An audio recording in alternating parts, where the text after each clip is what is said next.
Hello and welcome, everybody. I am going to do this little segment here on what happened on Monday Night Raw, kind of my thoughts. Um, so we start things off perfectly, okay? The beginning of the show, absolutely superb. Seth Rollins comes out.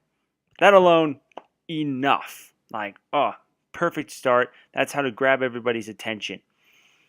So he tries to kind of play the heel. He tries to go in and talk about how he has been, you know, he's had a lot of people talk about him in a negative light throughout his entire championship reign, which is very true. A lot of people did not like him. I was never one of those people. I've liked him. I loved the fact that he was the one to break up the Shield. Honestly, I think they booked him perfectly. Um, and he is definitely one of my favorite superstars right now. But it's funny because he played that part. He tried to get the crowd to turn on him, and he's like, "Oh, you're booing me now," and not a single person actually booed him. Okay, maybe some people booed him, but you could not tell. I don't know about you, but I definitely couldn't tell if people were booing him or not. So, Roman Reigns comes out, interrupts him, and then Rollins just gets out of there, typical Rollins type of heelishness. And Shane McMahon officially sets it up. Rollins is amped. I'm amped. Everybody's amped. Rollins versus Roman Reigns for the WWE World Heavyweight Championship and Money in the Bank. I have no idea who's going to win that match. I'm hoping it's Rollins, but I just don't know. It very well could not be Rollins. So that match will be absolutely superb in my opinion. Roman Reigns is starting to get back into the swing of things. I was very interested that they didn't even have Reigns have a match tonight, which was kind of strange because usually they have the WWE World Champion when he's a face or whatever Roman Reigns is in the middle. Usually they have him compete every single Raw at least, but they didn't do that, so that was interesting. But after that segment, we get to Sheamus, who's in the back, and he gets a little interview talking about Sami Zayn and the new era, which was okay, nothing spectacular about it, but something that he did do was something he said. He said Sami Zayn is not from this country, as if it was a bad thing. I don't know if Sheamus remembers his childhood at all, but he's not from this country either, as far as I know. I mean, they always introduce him from Ireland. I mean, maybe I'm wrong, but I'm pretty sure he's not from this country either. Um, so there's that strangeness going on there. And then Sheamus and Sami Zayn have a pretty decent match, solid 2.5 stars or so. It was pretty good. Sami Zayn stealing the show and the victory. He had a hell of a clothesline in the middle of that match. I mean, you could hear that echo as it just blasted Sheamus. It was very impressive clothesline, but overall a pretty great match. And Sheamus kind of goes nutso. And at the time, I was like, oh man, something's gonna happen with Sheamus. Something is gonna go down. Where Sheamus is just looking like he's itching for a fight. He wants to take out his anger on someone. And so we get to the next segment with Apollo Crews, and honestly, it was a great segment because Apollo Crews talking about this new era, and immediately Sheamus blindsides him and takes advantage of Apollo Crews not knowing that he was there and just beating the crap out of him for a minute. And obviously this will lead to a Sheamus versus Apollo Crews kind of feud, and I like that. Apollo Crews to me is kind of like the next Shelton Benjamin type of guy. He's bigger, but he's still just as athletic and fun to watch. So he can hit those he can hit those big time moves. I mean, he's hella athletic. Hella athletic. Like, a guy his size should not be able to pull off the things that he pulls off. So I like Apollo Crews a lot. I'm hoping they'll use him a little bit better than they used Shelton Benjamin, but he's certainly got a lot of good things coming in the future.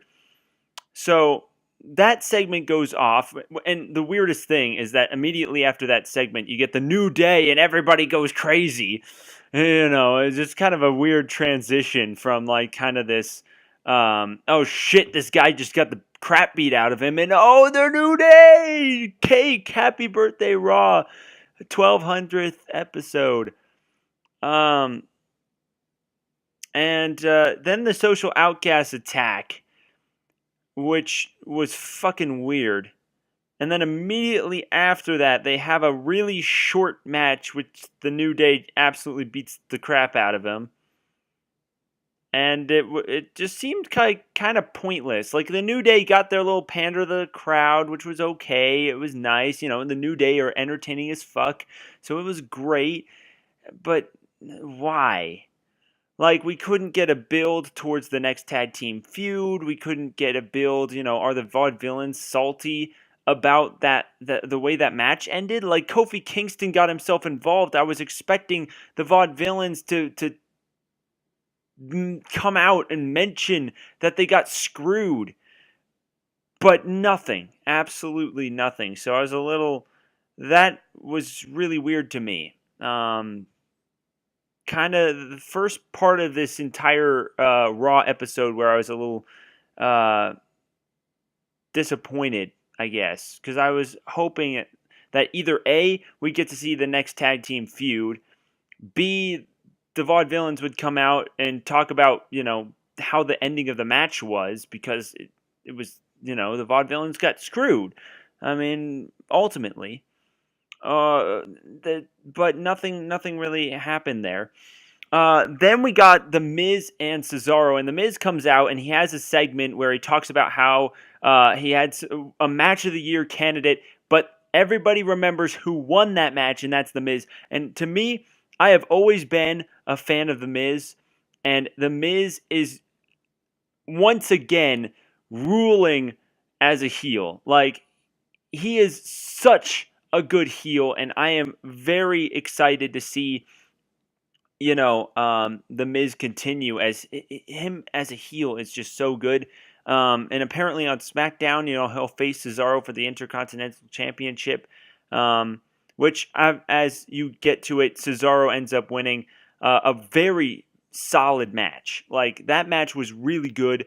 The Miz, you know, I think The Miz is really underrated as a wrestler as well. Like, he's amazing on the mic, but like, his wrestling skills very impressive. Like, I mean, it's nothing to laugh about.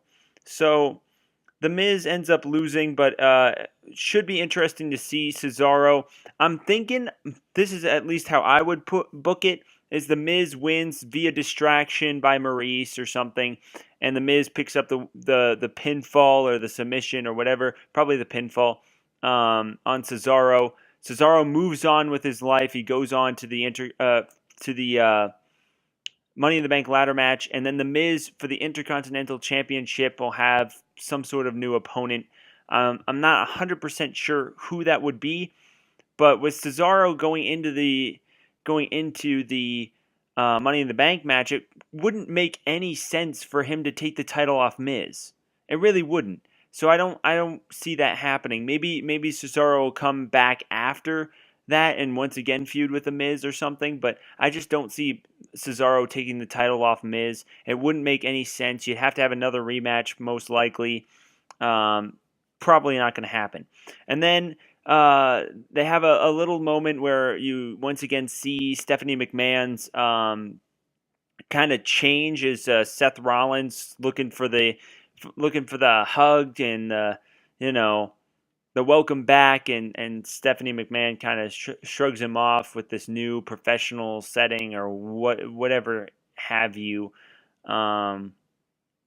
So it's nothing too noteworthy, but an interesting segment nonetheless.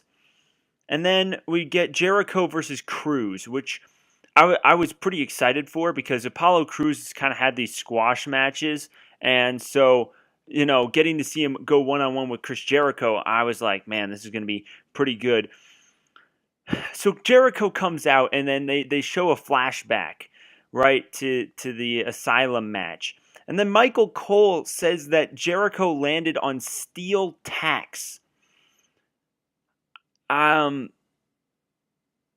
Which I don't know why you'd note the fact that they were steel, and two, steel tacks? Like, as far as I know, most people don't use steel tacks for like a lot of things. But God, steel? I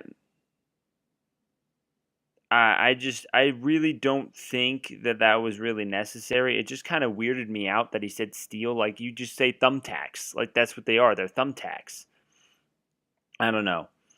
But Cruz continuing to remind me of Shelton Benjamin, and just the athleticism is so impressive. And Jericho and Cruz did a pretty good match in the ring. Like, I was thought it was a solid match, and I'm interested to see this Sheamus versus Apollo Crews setup, because to me, I actually am interested to see where this goes. Sheamus has kind of this good point. Like he's pissed off that all these younger superstars are going to come and take his spot. And in my opinion, that's actually kind of a good feud to go off of, because it's happened. It's happening. It's really happening. Cody Rhodes, an example of a guy that is fed up with all these guys taking his spot. And I would be too, because the fact of the matter is, Cody Rhodes was entertaining in every single persona that he had put together. I mean, Cody Rhodes had everything, in my opinion. I was a big fan of his since before Legacy, really. And they really dropped the ball with Cody Rhodes. I feel like he should have had a world title shot. But Sheamus is kind of the same idea, that Sheamus is now kind of a vet. I mean, he's been in the WWE for what, 6.5, 7 years since he debuted. He debuted a while before let's see, two months before TLC, and then he beat John Cena, and then he lost the title and then he fought Triple H at WrestleMania 26. So yeah, probably about 6.5, 7 years since he debuted. So I mean, now he's kind of the vet, and people are going to come and try and take his spot. I like where that feud is going. We're out of again. I can't upload videos more than 15 minutes in length, so I'm going to end it here. Make sure to go see part 2, and make sure to leave a like, comment. I'd probably comment on part 2, but whatever. Comment on this part and then follow up for the second half of the show. In part 2. Make sure to subscribe for future content, all that good stuff, and we'll see you at part 2.